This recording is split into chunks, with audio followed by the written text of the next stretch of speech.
Hello दोस्तों, नमस्कार। कैसे हो आप? मैं हूं प्रवीण शर्मा और आप देख रहे हैं प्रवीण शर्मा एडवाइस चैनल। दोस्तों, आज का जो वीडियो है वो कुछ इस प्रकार से है। हम कुछ कॉमन गलतियां करते हैं जिन गलतियों के बारे में हमको पता भी नहीं होता है, और उन गलतियों के बारे में हमको इसलिए नहीं मालूम होता क्योंकि उन गलतियों पर हम कभी फोकस नहीं करते और कभी ध्यान ही नहीं देते हैं। दिखने में तो गलतियां मित्रों बहुत छोटी हैं, परंतु वो हमको बहुत बड़े संकट में ला सकती हैं और बहुत बड़ी बीमारी हमको दे सकती हैं। अक्सर आपके या हमारे मिलने वाले या सभी जो लोग इंसान दुनिया में हैं, उनके रिलेटिव, अक्सर कभी ना कोई इंसान बीमार पड़ता है और वो हॉस्पिटलाइज हो जाता है। तो अक्सर हम लोग हॉस्पिटल में उनको देखने जाते हैं और देखने जाना भी चाहिए, क्योंकि ये हमारे देश की संस्कृति में है एक दूसरे के साथ में खड़ा रहना, और सामने वाले व्यक्ति को भी लगता है कि भाई हाँ, मुझे 4 लोग देखने आए, तो उसका भी एक मोटिवेशन बढ़ता है और उसकी बीमारियां में सही होने में ये चीज़ें मदद करती हैं कि हाँ, इतने लोग मेरे साथ में खड़े हैं। तो दोस्तों, मेरे कहने का मतलब है, जब हम उनको देखने जाते हैं, और देखने जाना भी चाहिए, अच्छी बात है, परंतु हम जब हॉस्पिटल में घुसते हैं तो हम लिफ्ट का बटन यूज करते हैं ज़्यादातर, या फिर हम सीढ़ियों से चलते हैं तो सीढ़ियों पर जो लाइनिंग लगी होती है, रेलिंग, उसको छूते हुए जाते हैं ऊपर तक, या अदर दीवारें भी छूते हैं। या जिस कमरे में वो मरीज एडमिट होता है, उस कमरे में, जनरल वार्ड में तो और ज़्यादा ही दिक्कत है, वहाँ तो बहुत सारे लोग हैं एक साथ एडमिट होते हैं। अगर अलग से भी वो कमरा ले रखा है, तब भी ये आपने देखा होगा, बहुत सफाई होने के बावजूद भी हॉस्पिटलों में वायरस फिर भी बहुत रहते हैं। और सरकारी का तो कहना ही कुछ और है, वहाँ तो फिर भगवान ही मालिक है। वहाँ का तो सरकार के लाख प्रयास के बावजूद भी सरकारी हॉस्पिटलों की स्थिति नहीं सुधर रही है। तो दोस्तों, मेरा कहना आपसे सिर्फ इतना ही है, पहले तो कोशिश ये करें कि अगर कोई छोटा बच्चा है उसको हॉस्पिटल साथ लेकर ना जाएं अगर किसी को देखने जा रहे हैं। तो अगर आपकी मजबूरी है कि घर में कोई नहीं है देखने वाला, या फिर बच्चा जिद कर रहा है कि जाना ही है, या बच्चे को भी देखना है जो एडमिट है, परिवार का ही है कोई, तो बच्चा भी जा सकता है। तो बच्चों में अक्सर आदत होती है, वो कोई भी चीज़ छूते हैं और मुंह में हाथ दे लेते हैं। तो एक तो इस बात पर बहुत ज़्यादा सख्ती बरतनी है, बच्चे को साथ में रखना है, उसको हाथ कहीं वहाँ लगा भी दे वो किसी चीज़ों पर, तो उन हाथों को कोशिश करो उसके मुंह पे वो ना लगाए। ठीक है, हाथ धुलवाते रहो, सैनिटाइज़र साथ में लेके जाओ, सैनिटाइज़र कर लो। 10 रुपये 20 रुपये का मिलता है छोटा सैनिटाइज़र, वो अपनी जेब में डाल लो, और जब हॉस्पिटल में आप घुसें, वहाँ बैठें, थोड़ी देर बाद कर लें उसको, और चलते समय भी कर लें।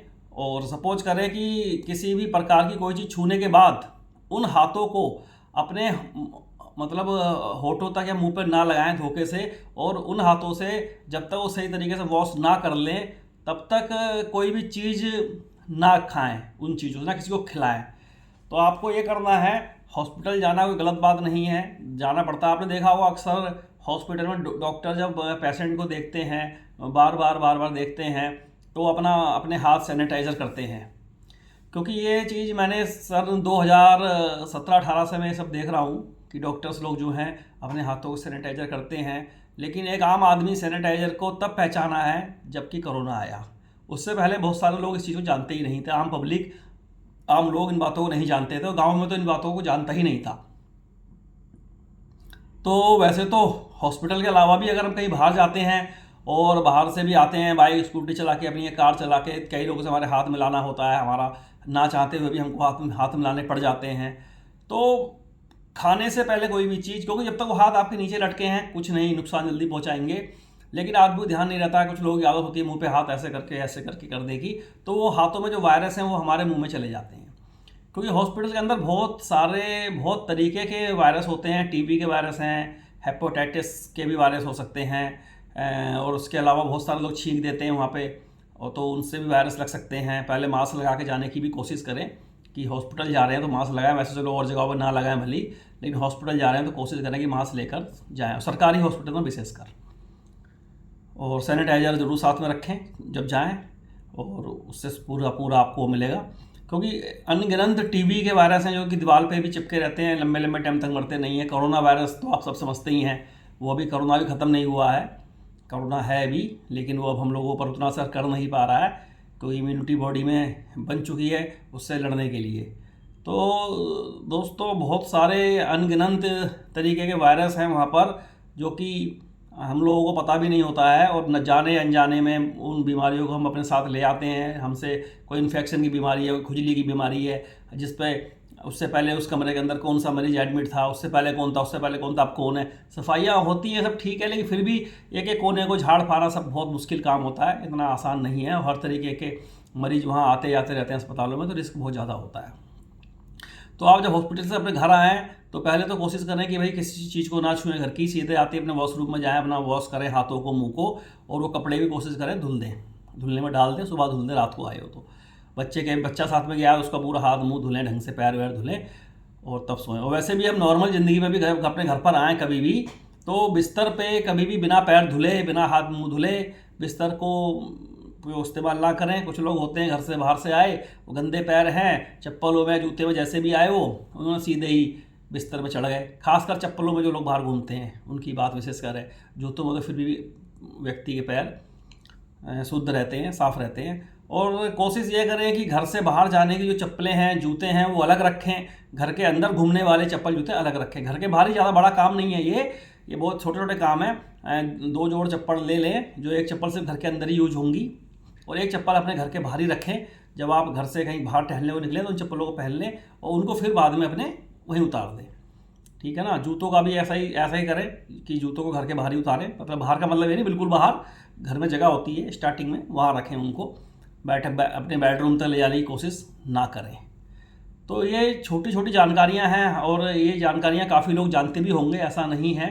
डॉक्टर्स लोग इन बातों का बहुत ज़्यादा प्रयोग करते हैं और बहुत इन बातों पर ध्यान देते हैं। तो इसीलिए अगर वो लोग इतना वो ना करें तो वो 24 घंटे ही मरीजों में रहते हैं। फिर भी हमारे बहुत सारे डॉक्टर कोरोना में शहीद हो गए, क्योंकि वो कोरोना जैसी बीमारी में उन्होंने फ़ाइट करी। आप डॉक्टरों को हम लोग कुछ भी कह देते हैं गुस्से में कई बार। और हॉस्पिटल्स में कभी भी जाएं तो किसी डॉक्टर के संग मारपीट ना करें, कानूनी अपराध है। अपनी बात रखें, अपनी बात करें, लेकिन इस तरीके के झगड़े में ना पड़े, क्योंकि कोई भी डॉक्टर ये नहीं चाहता कि मेरा पेशेंट दुनिया से चले जाए या वो ठीक ना हो। भले ही वो पैसा कमाने की तो सोच सकता है कि ज़्यादा पैसे कमा लूँ।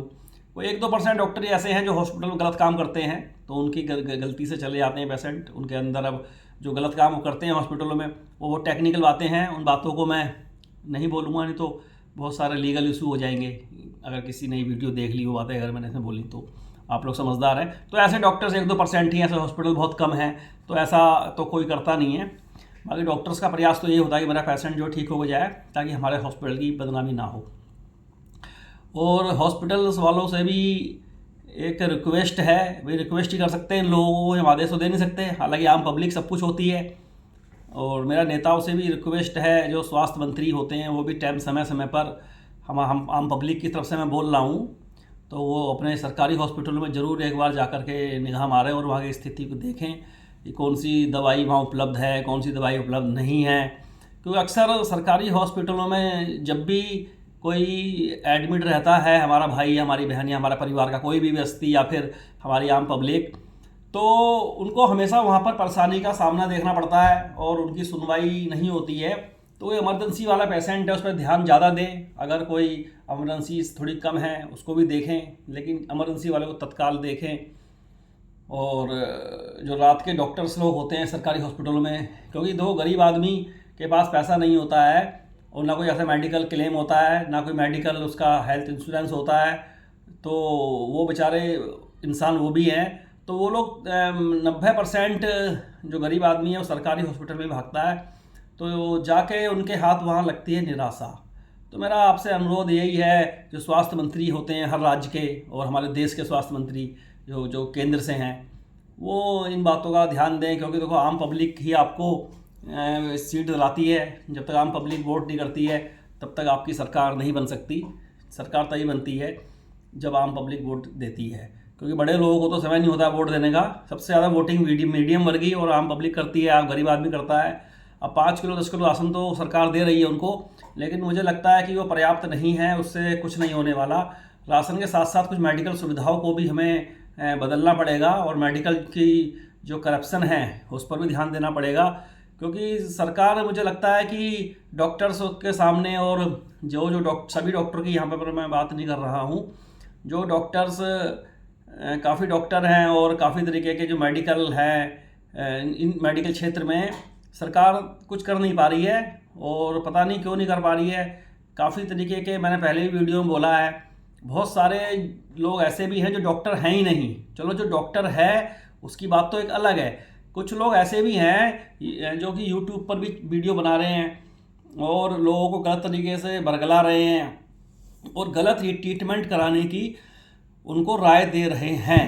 क्योंकि हम लोग अगर डॉक्टर्स नहीं हैं, हमने कोई MBBS या MD या सर्जन हम नहीं हैं, तो हमारा कोई अधिकार नहीं बनता है कि हम यूट्यूब पर आकर के और कोई भी हार्ट की या किडनी की एक पक्की वीडियो जो एक डॉक्टर्स बना सकता है वो बनाए। एक अवेयरनेस वाली बातें या एक समझाने वाली बातें, ये तो कॉमन है, ये तो कोई भी कर लेगा। अच्छा व्यक्ति जो अगर पढ़ा लिखा है तो इन बातों को जानता है, क्योंकि डॉक्टर्स लोगों के पास इतना समय नहीं है कि जैसी बातें मैं बता रहा हूँ इन बातों को आकर यूट्यूब पे बताएं। अगर वो बताएंगे भी तो अपनी वीडियो के बारे में, अपनी किसी बीमारी के बारे में जानकारी हमको देंगे, तो हमारा भी थोड़ा फ़र्ज है कि जितनी जानकारी हमको है उतनी जानकारी हम सामने वाले को दें। क्योंकि जो बातें मैं बता रहा हूँ ये कोई डॉक्टर्स की बताई डॉक्टर की बातें नहीं है, ना किसी डॉक्टर की कॉपी करी बातें हैं, ये मेरे अपने दिमाग से सोची समझी बातें हैं।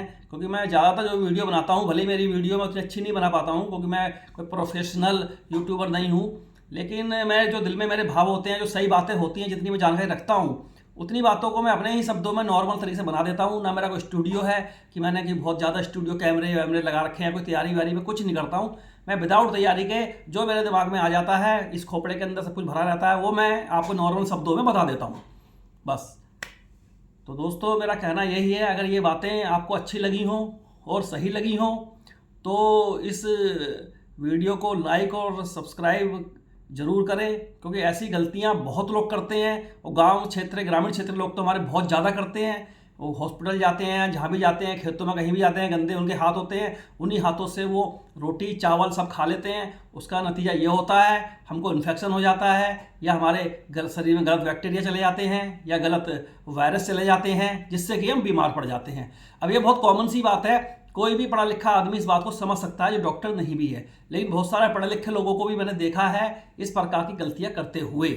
हाथ धोना बहुत इंपॉर्टेंट बात होती है। आप चाहे सैनिटाइजर करने के बाद भी आप साबुन से कम 5-7 मिनट हाथ धुलें। सैनिटाइजर करने के बाद उन हाथों से खाना नहीं खाना है, क्योंकि सैनिटाइजर वायरस तो मार देगा हाथों के, लेकिन सैनिटाइजर एक केमिकल है, और जब उसको हाथ धुल के और उससे खाना खाओगे तो केमिकल अंदर चले जाएगा। सैनिटाइजर तो सिर्फ इसलिए है जब पानी की व्यवस्था नहीं है, या जहाँ कहीं दिक्कत है, या साबुन की व्यवस्था नहीं है, वहाँ के लिए है। सैनिटाइजर होने के बाद भी जो घर पर आप आएँ तो अपना हाथ साबुन से धुलें बढ़िया करके, और उसके बाद पानी से साफ़ करें बढ़िया करके, तौलिए तक पोंछें, फिर आप खाने को खाएं। मुँह दे तो देखना आपको अच्छी फीलिंग भी आएगी।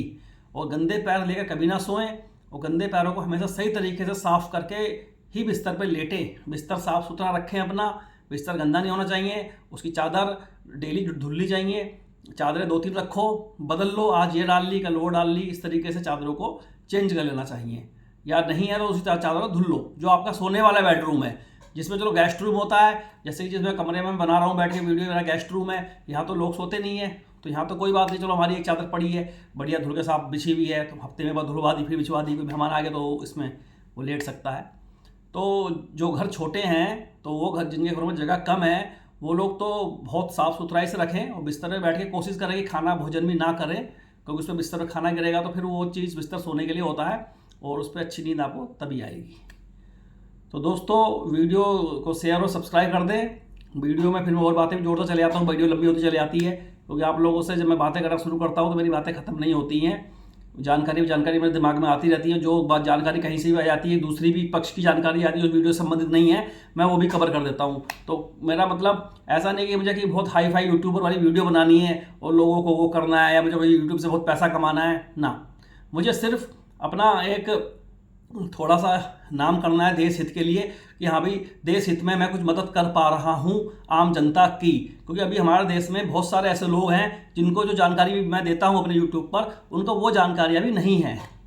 वो कम से कम उन नॉर्मल लोगों के पास नॉर्मल भाषा में, एक आम भाषा में उनको समझा देता हूँ, और वो शायद उस भाषा को सही तरीके से समझेंगे, और उनको इन वीडियो के बहुत बड़े फ़ायदे मिलेंगे। अगर ध्यान देंगे, बड़ी से बड़ी बीमारी से भी इन वीडियो से बच सकते हैं। ऐसी होटल्स वगैरह में खाना खाने की कोशिश कम से कम करें, मजबूरी हो तभी कुछ खाएं। कोई ऐसा नहीं है कि एक दिन खाना नहीं खाएंगे तो हमें कुछ हो जाएगा, वो बॉडी के लिए अच्छी बात है। अगर आप माना कहीं गए हो और रास्ते में अपने घर आ रहे हो, घर आपका 150 किलोमीटर रह गया है, तो किसी अच्छे होटल में ही देखभाल के बहुत सोच समझ के डिनर करें। ऐसा नहीं है कि कहीं भी रुके चाय पी ली और कहीं भी रुके खाना खा लिया। हर जगह की चाय तो बिल्कुल नहीं पीनी चाहिए, और चाय तो पीनी ही तो नहीं चाहिए, घर की चाय पियो पीनी है तो, या सही किसी के भी घर बैठे हो। लेकिन बाहर जो चाय प्लास्टिक के कपों पर दे देते हैं या गत्ते के कप में दे देते हैं, तो इस तरीके की चाय बिल्कुल ना पिए। आपसे मेरा ये अनुरोध है। नमस्कार दोस्तों।